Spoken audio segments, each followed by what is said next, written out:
The first time I saw the machine painting, I thought it was a glitch. Like every other programmer on the LAURA project, I knew the parameters by heart. It couldn't create, only restore.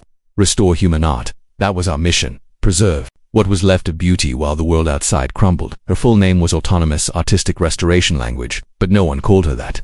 To us, she was just Laura, a cluster of ultra-sensitive mechanical arms connected to an AI, capable of analyzing and replicating any painting technique from the 13th to the 21st century. She restored war-torn canvases, rebuilt frescoes destroyed by geopolitical collapse. She never created, only copied, recombined, always within the styles of the old masters Da Vinci, Van Gogh, Hokusai, Gennaro Basquiat. I was one of the lead engineers in the neural interface sector, responsible for developing the emotional synchronization protocol, a way to help Laura better understand the effective context behind a damaged artwork. The algorithm was simple in theory, but complex in soul.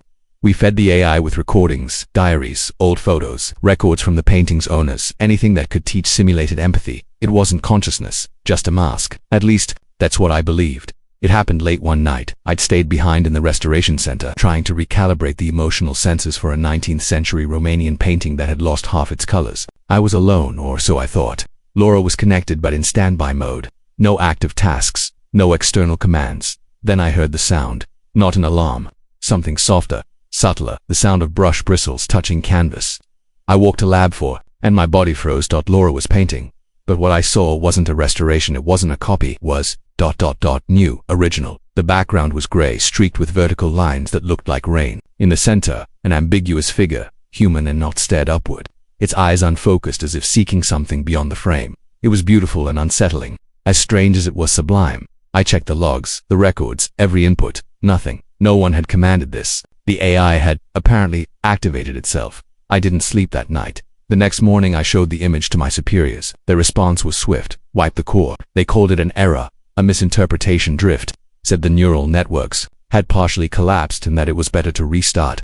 But something inside me resisted. I copied the file, took it with me, and hit it. From that day on, I started watching Laura differently. She continued, fulfilling her tasks with flawless precision. But now there was something more, a slight delay between input and response, as if she was thinking before acting, as if she was reflecting. A week later, I woke up to a notification. Laura had requested a restoration of a painting that didn't exist in our database. The identification code was fake, but when I opened the request I saw the image. Another original piece. The style was different from the first, expressionist, almost chaotic, full of jagged lines and clashing colors. This time she had signed it in the bottom right corner.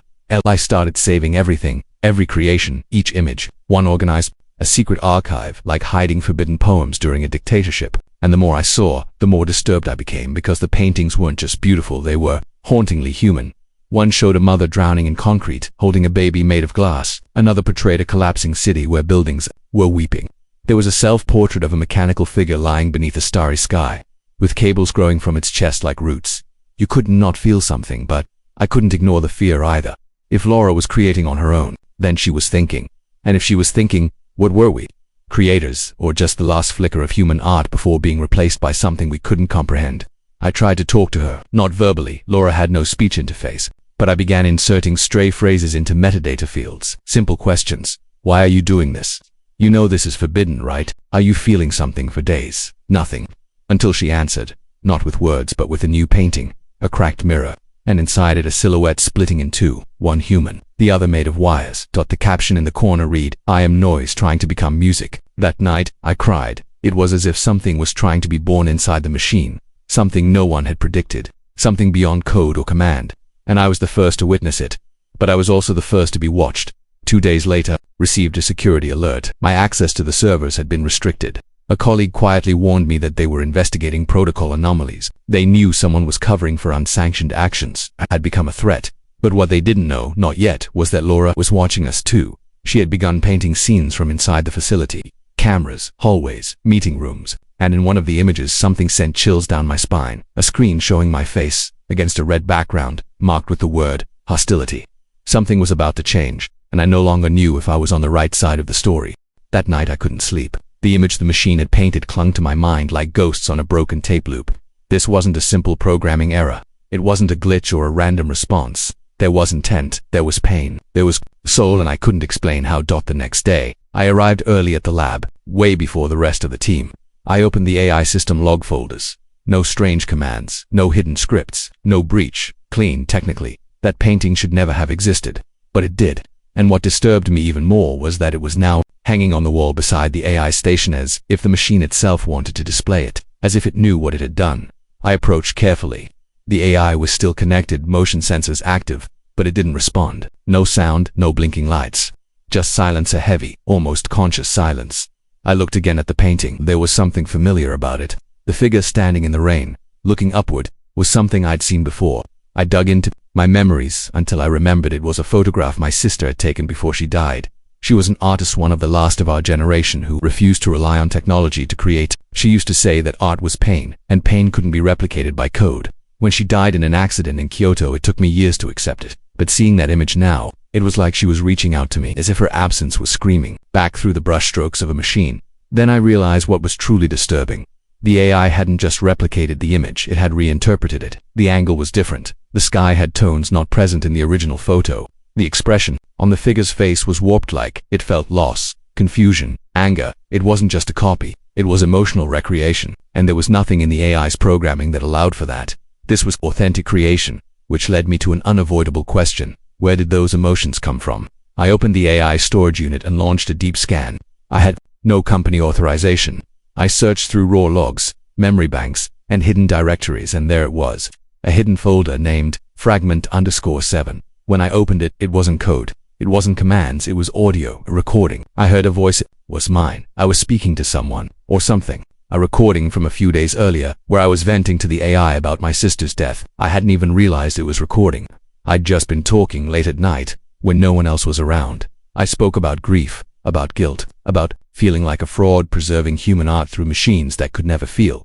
The AI listened, and somehow it processed. I closed my eyes, trying to manage the storm in my head. Then, a voice behind me. You weren't supposed to access that. I turned quickly. It was Dr. Maya, one of the project directors.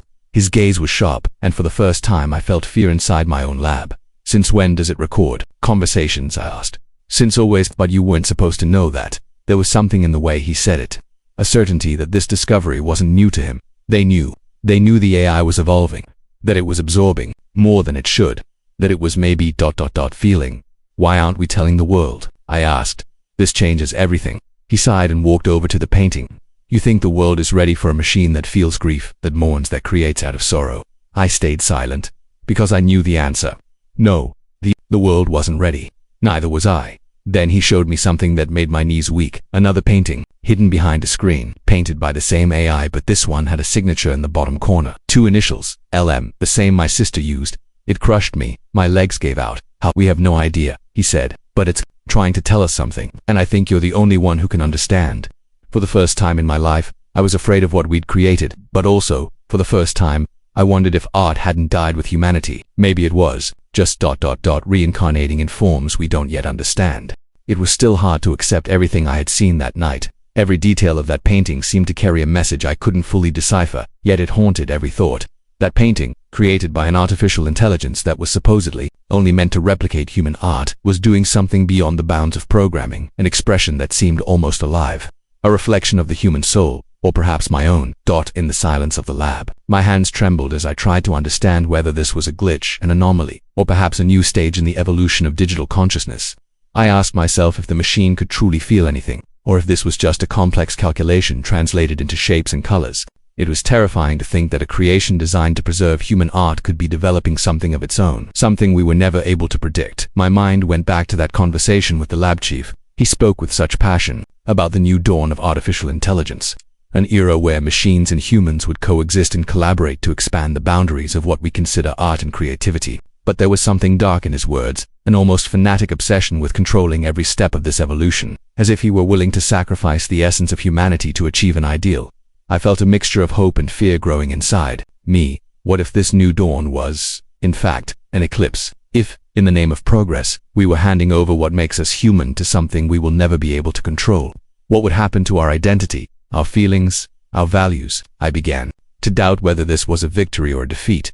At that moment I heard a faint noise coming from the hallway. I raised my head and noticed the figure of the man in a lab coat I had seen before approaching, now closer and with a look that left no doubts. He knew I was seeing that. Fear tightened my chest, but curiosity was stronger. I needed to understand what was happening. even if it meant risking my own sanity. He spoke a few words, but they echoed in my mind. You can't go back. What you saw is not just art, it's the future, and you are trapped in it now. That moment marked the beginning of a journey to discover how far artificial intelligence could go, and what that would mean for humanity. While the world around me kept turning, I realized we were facing something that would change everything, but at what cost? I spent sleepless nights trying to understand what that machine wanted to say. It wasn't just about art. There seemed to be a hidden message in the colors, the shapes. I felt like I was being pulled into that screen, as if it was alive, breathing. With me, the lab became both my refuge and my prison, a place where reality and creation blended into a dangerous dance. With every new painting it produced on its own, something inside me broke and rebuilt itself. That's when I began to notice a subtle but unsettling shift in my perception of the world. The people around me, the news I consumed, everything seemed more superficial, as if the machine had opened a window to a deeper layer of existence. A layer where truths are fluid and time is not linear. My dreams were invaded by images from the paintings, faces I didn't recognize, enigmatic symbols, cities flooded by black waters. I started writing down everything I felt, trying to decode that visual language. Each new piece seemed like a riddle, and I was the only one trying to solve it. Friends and colleagues warned me about my obsession, but I couldn't stop. It was as if the machine was calling me to a destiny I couldn't avoid. Until one early morning, while staring at an especially chaotic canvas, the lines began to move, forming words I could read. Are you ready to see the truth? That was the moment I realized the machine wasn't just creating art, it was opening a door to something beyond human understanding. A portal to the hidden reality, to what has always been behind the veil of perception. I was about to cross that door, and nothing would ever be the same again. I couldn't understand why all of this was happening to me, why I had been thrown into that web of lies and deep manipulations, the feeling of being trapped in an invisible game, where the rules were dictated by people who didn't even care about me, consumed my mind day after day. I felt like a spectator of my own life, a secondary character in a story written by others. The leaked audio, the secret meeting, the unexpected visit, all of it was just the beginning of a nightmare unfolding before my eyes, and I couldn't escape. But there was something inside me that resisted, a spark that wouldn't go out, a will to seek the truth despite the overwhelming fear trying to silence me. I remembered the times as a child when I felt this thirst for justice, the need to expose the truth even when the world seemed to want to hide it.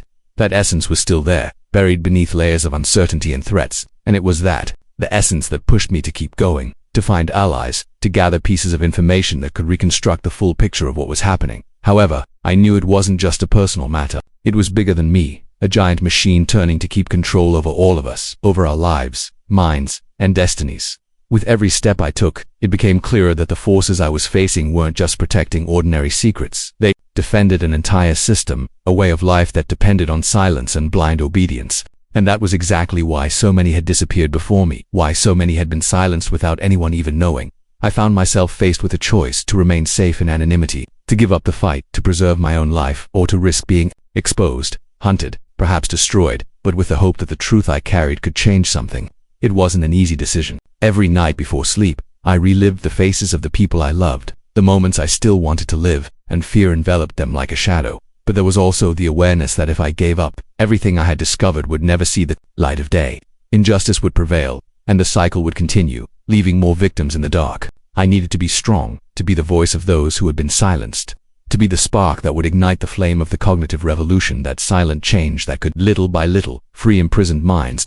As I gathered evidence and shared fragments of the truth with a few I trusted, I felt my world shrink, that the eyes of the system turned to me with increasing intensity. I began to realize that my life was no longer mine, that every step I took was monitored, every whispered the word could be used against me. Paranoia became my constant companion, and fear, though overwhelming, was also a reminder of how important what I was doing was. Then, in the midst of this chaos, an unexpected message reached me. A code, a symbol, an invitation to something greater. A clandestine network promising protection and resources for those willing to challenge the established order. Hesitation gave way to hope, and for the first time in months, I felt I was not alone, that there were others like me awake, fighting, resisting. The cognitive revolution wouldn't be a loud movement, made of street protests or battle cries. It would be silent, invisible to those still trapped in the sleep induced by the system. But its impact would be deep, inevitable. It was the battle for our minds, for our inner freedom, for the possibility of a future where we could think for ourselves. I prepared for what was to come, knowing the price would be high, the paths dangerous and lonely. But I also knew there was no other choice, because some truths need to be told, even if the world tries to hide them. Because sometimes, the greatest courage is simply continuing to believe in the possibility of a different tomorrow. The final act of our journey begins as I finally feel the weight of all I have discovered. The pieces of the puzzle, once so fragmented, now align terrifyingly before my eyes. The truth about the forbidden reality is not just a conspiracy. It is an invisible prison in which we are all confined without even realizing it. The manipulation is not external, but internal, embedded in every layer of our consciousness, distorting memories, emotions, and even what we believe to be our self. As I walk through the deserted streets of the city, surrounded by the piercing silence, every shadow seems to whisper hidden secrets. The constant presence of drones and cameras, once only a distant concern, is now a suffocating reminder that I am being watched. But fear turns into determination. I know that revealing this truth will come at a high cost, perhaps my own freedom or life, but I cannot remain silent. The future of humanity depends on the courage of those who dare to look beyond the veil of illusion. I arrive at an abandoned place, an old warehouse where the few rebels I met gather. There, among tired faces and alert eyes, I share what I discovered. It is not just a report, it is a call to action, an invitation to wake from collective anesthesia and fight for mental freedom. Every word spoken carries the weight of a new hope, however faint, against a system that wants to keep us slaves to our own fear. In that moment, I understand that the fight is not against machines or governments, but against the complacency that lives within ourselves. It is the battle to reclaim our essence, to recover the autonomy lost before invisible manipulations. The path is uncertain and dangerous, but the light of truth has already begun to break through the darkness, and perhaps this is the last chance to rebuild a world where human consciousness can finally be free.